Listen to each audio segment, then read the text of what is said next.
നിങ്ങളുടെ കൂടെ നിങ്ങളുടെ തോളിൽ കൈയിട്ട് നിങ്ങളോട് കളിച്ച് ചിരിച്ച് സംസാരിച്ച് നിങ്ങളുടെ കൂട്ടത്തിൽ ഒരുവനായി മാറിയ ഒരുവൻ അവിടെ പിടഞ്ഞു വീണ് മരിച്ചിട്ട് അതറിയാമായിരുന്നിട്ടും മിണ്ടാതിരുന്ന നിങ്ങളോട് നമസ്കാരം.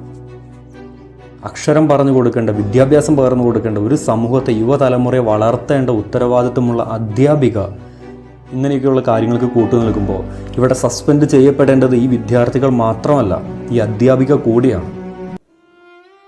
കുറച്ച് മാസങ്ങൾക്ക് മുൻപ് വയനാട് പൂക്കോട് വെറ്ററിനറി കോളേജിൽ നിന്നും ഒരു ബാച്ച് കുട്ടികൾ നമ്മുടെ സെമിനാറിലുള്ള ഫാം കാണാൻ വേണ്ടി സെമിനാറിൽ വന്നിട്ടുണ്ടായിരുന്നു. രാവിലെ ഒരു 7:15 സമയത്തോടു കൂടിയാണ് അവർ വന്നത്. അന്ന് ഞാനും ഇവിടെ ഉണ്ടായിരുന്നു. അപ്പോൾ ഞാനും ജസ്റ്റ് മറ്റുള്ള അച്ഛന്മാരോടൊപ്പം തന്നെ ഇവരെ കാണുവാനും എന്താണ് ഇവർ വന്നത്, അല്ലെങ്കിൽ ഇവരെന്താണ് ഇവിടെ ചെയ്യുന്നതെന്നൊക്കെയുള്ള കാര്യങ്ങളും, കാരണം കുട്ടികൾ വന്നു കഴിയുമ്പം അവർ അവരുടെ പഠനത്തിൻ്റെതായിട്ടുള്ള കാര്യങ്ങൾ, അപ്പോൾ അവർ ഒത്തിരിയേറെ കാര്യം ചോദിക്കുന്നുണ്ടാവും, അവരിൽ നമുക്ക് കുറേ കാര്യങ്ങൾ അറിയാനുണ്ടാവും. അപ്പോൾ അതൊക്കെ കാരണം കൊണ്ട് ഞാനും അവിടെ ചെന്നിട്ടുണ്ടായിരുന്നു. അന്നേരം ഫാമിൻ്റെ ഒരു വശത്ത് നിന്നും മുടി ഒരല്പം നീട്ടി വളർത്തിയ ഒരു ചെറുപ്പക്കാരൻ കണ്ണടയും വെച്ച് ഓടി വന്നിട്ട് എന്നോട്, ചാച്ചാ ഞാൻ അച്ഛൻ്റെ ഒരു ഫോട്ടോ എടുത്തോട്ടെ എന്ന് വെച്ചാൽ നമുക്കെടുക്കാം. ഞങ്ങൾ ഒരുമിച്ച് ഫോട്ടോ എടുത്തു. ഞാൻ അവൻ്റെ പേര് ചോദിച്ചു, സിദ്ധാർത്ഥ്. അവൻ പേര് പറഞ്ഞു. വീട് എവിടെയാണെന്ന് ചോദിച്ചു. തിരുവനന്തപുരത്താണെന്ന് പറഞ്ഞു. തിരുവനന്തപുരത്താണെന്ന് പറഞ്ഞു കഴിഞ്ഞപ്പോൾ ഞാനോട് കുറച്ച് കൂടുതൽ കാര്യങ്ങൾ ഞാൻ സംസാരിച്ചു. കാരണം എൻ്റെ കൂടെ കഴിഞ്ഞ വർഷം വരെ ഉണ്ടായിരുന്ന പ്രവീണച്ചൻ്റെ നാട് തിരുവനന്തപുരമാണ്. എൻ്റെ ഒത്തിരിയേറെ സുഹൃത്തുക്കൾ അവിടെയുണ്ട്, തിരുവനന്തപുരത്തുണ്ട്. അപ്പോൾ ഞാൻ അവനോട് കുറേ കാര്യങ്ങളൊക്കെ സംസാരിച്ചു. കാരണം അവിടെ നിന്നുള്ള കുറച്ച് പരിചയങ്ങളും അതൊക്കെ ഞങ്ങൾ സംസാരിച്ച് അവസാനം ഒരു ഗ്രൂപ്പ് ഫോട്ടോ എടുത്തിട്ടാണ് ഞങ്ങളന്ന് അവിടെ നിന്ന് പോയത്. പിന്നീട് ഞാൻ സിദ്ധാർത്ഥിനെ കുറിച്ച് കേൾക്കുന്നത് ദുഃഖകരമായിട്ടുള്ള ഈ ഒരു ന്യൂസാണ്. കലാലയ രാഷ്ട്രീയം എന്ന് പറയുന്നത് ഇന്നത്തെ കാലഘട്ടത്തിൽ തീർച്ചയായിട്ടും വലിയൊരു വിപത്തായി മാറിക്കൊണ്ടിരിക്കുകയാണ് തന്നെ പറയണം. കാരണം ഒരു പൂ ഇറക്കുന്നത് പോലെ, അല്ലെങ്കിൽ ഒരു പച്ചക്കറി പറിക്കുന്നത് പോലെ, കോഴി ഇറക്കുന്നത് പോലെ, പോത്തിനെ വെട്ടുന്നത് പോലെയൊക്കെയാണ് ഇന്ന് നമ്മളുടെ സമൂഹത്തിൽ ഈ കൊലപാതകങ്ങളുടെ തുടർ കഥകൾ നമ്മൾ കേട്ടുകൊണ്ടിരിക്കുന്നത്. ഓരോ ദിവസവും നമ്മൾ ഈ കൊലപാതകങ്ങളെക്കുറിച്ച് കേട്ടുകൊണ്ടിരിക്കുക. അപ്പനും അമ്മയും മക്കളെ കൊന്നതിനെ കുറിച്ചോ, മക്കൾ അപ്പനമ്മമാരെ കൊന്നതിനെക്കുറിച്ചോ, അത് സഹോദരങ്ങൾ അങ്ങോട്ടും ഇങ്ങോട്ടും കൊലപാതകങ്ങൾ ചെയ്തതിനെക്കുറിച്ചോ, ഈ സുഹൃത്തുക്കൾ ഇങ്ങനെ കൊലപാതകങ്ങൾ നടത്തിയതിനെക്കുറിച്ചോ ഒക്കെ നമ്മൾ കേട്ടുകൊണ്ടിരിക്കുമ്പോൾ ഈ നമ്മുടെ വളർന്നു വരുന്ന യുവസമൂഹം, അല്ലെങ്കിൽ ഈ യുവതലമുറയുടെ മനോഭാവം എന്താണെന്നുള്ളതിനെക്കുറിച്ച് നമ്മളൊക്കെ ചിന്തിക്കണം. എൻ്റെ പരിമിതമായ അറിവനുസരിച്ച് കേരളത്തിലെ കോളേജുകളിൽ റാഗിംഗ് എന്ന് പറയുന്നത് നിരോധിക്കപ്പെട്ടിട്ടുള്ള കാര്യമാണ്. റാഗിംഗ് ചെയ്യുന്ന വ്യക്തി 2 വർഷം തടവ് അനുഭവിക്കുവാനായിട്ട് വിധിക്കപ്പെടേണ്ടവനാണ്. ഇനി അതിന് ആ വ്യക്തി, റാഗിംഗ് ചെയ്യപ്പെട്ടയാൾ കംപ്ലൈൻറ്റ് ചെയ്ത് കഴിഞ്ഞാൽ, ഏതെങ്കിലും അധ്യാപകൻ അത് നിരസിച്ചാൽ അയാളും ശിക്ഷിക്കപ്പെടണമെന്നുള്ളതാണ് അതിലെ നിയമമെന്നാണ് എൻ്റെ അറിവ്. ഇവിടെ സംഭവിച്ചതിനെക്കുറിച്ച് എന്താ പറയാല്ലേ, നമ്മളിപ്പോൾ ഈ പത്രമാധ്യമങ്ങളിലൂടെ എല്ലാം നമ്മൾ കേട്ട് കഴിഞ്ഞു. ഏറ്റവും മോശമായി പോയി എന്നുള്ളത് തന്നെയാണ്. കാരണം അറിവില്ലാത്തവർ ഒരു പക്ഷേ, അല്ലെങ്കിൽ വിദ്യാഭ്യാസം ഇല്ലാത്തവർ അങ്ങോട്ടും ഇങ്ങോട്ടും ഒരു പക്ഷേ ചില കൊലപാതകങ്ങളൊക്കെ നടത്തിയെന്നിരിക്കും. ഇത് പഠിക്കുന്ന കുട്ടികൾ, നാളത്തെ സമൂഹത്തിന് മാതൃകയാകേണ്ടവർ തന്നെ ഇങ്ങനെയൊക്കെ ചെയ്യുമ്പം ആരാണ് ഇന്നത്തെ സമൂഹത്തിൽ മാതൃക നൽകേണ്ടത്, അല്ലെങ്കിൽ ആരെയാണ് നമ്മൾ മാതൃകയാക്കേണ്ടത് എന്നുള്ളതിനെക്കുറിച്ച് ഇനി ഒരു പക്ഷെ വരുന്ന തലമുറ ചിന്തിച്ച് തുടങ്ങും. രാഷ്ട്രീയം പറയാൻ വേണ്ടിയിട്ടല്ല ഈ ഒരു വീഡിയോ, പക്ഷെ ഒരു 1-2 കാര്യങ്ങൾ നമ്മളിതിൽ നിന്ന് മനസ്സിലാക്കേണ്ട, നമ്മൾ ഓരോരുത്തർ ചിന്തിക്കേണ്ട ഒരു 1-2 കാര്യങ്ങളുണ്ട്. ഒന്നാമത്തേത്, പല മാധ്യമങ്ങൾ നമ്മൾ കാണുകയുണ്ടായി, ഈ 150 കുട്ടികളുടെ മുന്നിൽ വെച്ച് പോലും സിദ്ധാർത്ഥ് മർദ്ദിക്കപ്പെട്ടു, വിവസ്ത്രനാക്കപ്പെട്ടു എന്നൊക്കെ. എന്നിട്ട് ഇതിനെക്കുറിച്ച് പ്രതികരിക്കാനായിട്ട് ആരും ഉണ്ടായില്ല എന്നുള്ളതാണ് ഏറ്റവും വിഷമകരമായിട്ടുള്ള ഒരു കാര്യം. നിശബ്ദരാക്കപ്പെടുന്ന ഒരു സമൂഹം ഇന്നത്തെ സമൂഹത്തിൽ വളർന്നു വരുന്നു എന്നുള്ളത്. പണ്ട് കാലത്ത് പ്രതികരിക്കാനായിട്ട് ആളുകളുണ്ടായിരുന്നു, പക്ഷേ ഇന്നത്തെ സമൂഹത്തിൽ ആരും പ്രതികരിക്കുന്നില്ല എന്ന് പറയുന്നത് ജീവിച്ചിരിക്കലും മരിച്ചതിന് തുല്യമല്ലേ. അപ്പോൾ ഇപ്പോൾ വളർന്നു വരുന്ന ഒരു യുവതലമുറ എന്ന് പറയുന്നത് ഇതുപോലെ നിർജീവമായിട്ടുള്ള, നിശ്ചലമായിട്ടുള്ള, നിശബ്ദമായിട്ടുള്ള, ജീവനില്ലാത്ത ഒരു സമൂഹമാണോ കേരളത്തിൽ വളർന്നു വരുന്നത് എന്നുള്ളത് ഈ സ്വതന്ത്ര ഭാരതത്തിൽ നമ്മൾ ജീവിക്കുമ്പോൾ ചിന്തിക്കേണ്ടത് അത്യാവശ്യമാണെന്ന് എനിക്ക് തോന്നുന്നു. രണ്ടാമത്തേത്, സിദ്ധാർത്ഥിൻ്റെ പിതാവ് പറഞ്ഞ ഒരു 1-2 കാര്യങ്ങളാണ്. സിദ്ധാർത്ഥിൻ്റെ പിതാവ് ഒരു ഏറ്റവും വിഷമകരമായിട്ടുള്ള ഒരു കാര്യം അദ്ദേഹം പറഞ്ഞത് ഇതാണ്.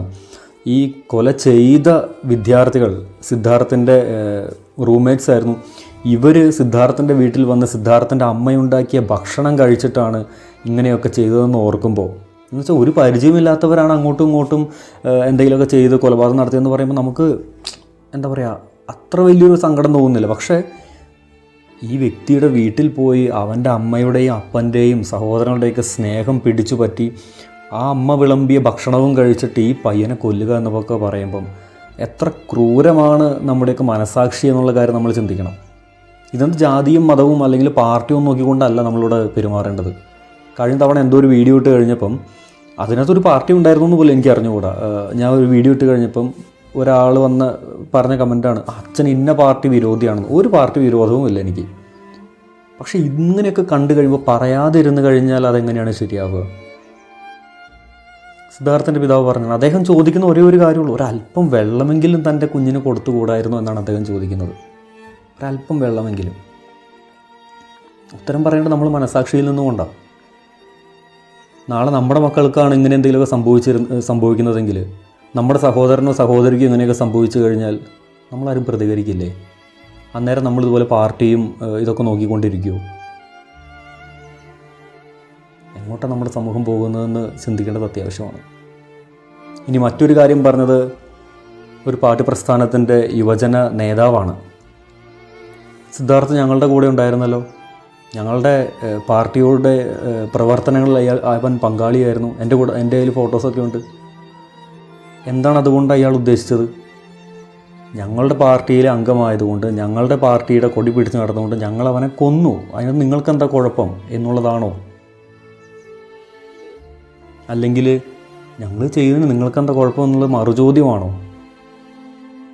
എന്തു തന്നെ ആയിക്കോട്ടെ, ഇതിനേക്കാളൊക്കെ ഉപരിയായിട്ട് എന്നെ വിഷമിപ്പിച്ചാൽ എൻ്റെ മനസ്സിലേക്ക് തീ കോരിയിട്ടൊരു കാര്യമുണ്ട്, എന്നെ അത്രയേറെ പിടിച്ചു കുലുക്കിയ ഒരു കാര്യമുണ്ട്.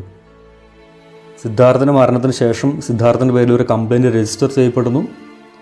സിദ്ധാർത്ഥ് അടക്കം ചെയ്യപ്പെട്ടതിന് ശേഷം ഒരു അധ്യാപിക ആ കംപ്ലയിൻറ്റ് ശരിയാണെന്ന് പറഞ്ഞ് ഒപ്പുവെക്കുന്നു. പറയാമോ എന്നറിയില്ല. ഉളുപ്പുണ്ടോ ഒരല്പമെങ്കിലും?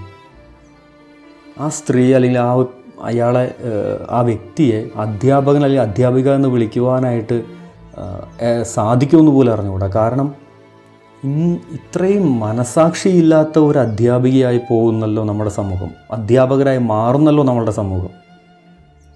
അക്ഷരം പറഞ്ഞു കൊടുക്കേണ്ട, വിദ്യാഭ്യാസം പകർന്നു കൊടുക്കേണ്ട ഒരു സമൂഹത്തെ, യുവതലമുറയെ വളർത്തേണ്ട ഉത്തരവാദിത്വമുള്ള അധ്യാപിക ഇങ്ങനെയൊക്കെയുള്ള കാര്യങ്ങൾക്ക് കൂട്ടു നിൽക്കുമ്പോൾ ഇവിടെ സസ്പെൻഡ് ചെയ്യപ്പെടേണ്ടത് ഈ വിദ്യാർത്ഥികൾ മാത്രമല്ല, ഈ അധ്യാപിക കൂടിയാണ്.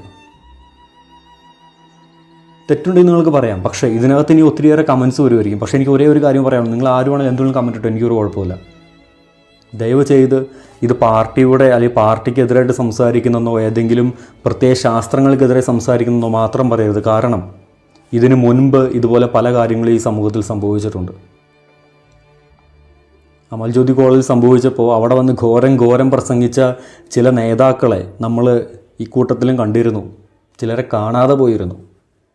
അപ്പോൾ ആരാണ് ഇതിനെക്കുറിച്ചൊക്കെ സംസാരിക്കുന്നതെന്നും ആരാണിതെല്ലാം ചെയ്യുന്നതിന് പിറകിലെന്നും ഇന്നത്തെ സമൂഹത്തിന് അറിയാം. എങ്കിലും ഒറ്റ കാര്യമേ ഉള്ളൂ, ഇതിനകത്ത് പാർട്ടിയും സ്നേഹവും ഇതൊന്നുമല്ല. വളർന്നു വരുന്ന ഒരു തലമുറയുണ്ട് നമുക്ക് പിറകിൽ. അല്ലെങ്കിൽ എന്ത് വിദ്യാഭ്യാസമാണ് നമ്മളിവിടെ കൊടുക്കുന്നത്? അറിയില്ല അല്ലേ? നമുക്ക് ആർക്കും അറിയില്ല. എന്തായാലും പ്രതികരിക്കാതെ പോയ ആ ബാച്ചിലുള്ള, അല്ലെങ്കിൽ ഇതിനെക്കുറിച്ച് അറിഞ്ഞിട്ടും പ്രതികരിക്കാതെ പോയ ആ സുഹൃത്തുക്കൾക്ക് നമസ്കാരം. മറ്റൊന്നുകൊണ്ടുമല്ല, നിങ്ങളിങ്ങനെ തന്നെ ചെയ്യണമായിരുന്നു. നിങ്ങളുടെ കൂടെ, നിങ്ങളുടെ തോളിൽ കൈയിട്ട്, നിങ്ങളോട് കളിച്ച് ചിരിച്ച് സംസാരിച്ച, നിങ്ങളുടെ കൂട്ടത്തിൽ ഒരുവനായി മാറിയ ഒരുവൻ അവിടെ പിടഞ്ഞു വീണ് മരിച്ചിട്ട് അതറിയാമായിരുന്നിട്ടും മിണ്ടാതിരുന്ന നിങ്ങളോട് നമസ്കാരം. ദൈവം നിങ്ങളെ അനുഗ്രഹിക്കട്ടെ.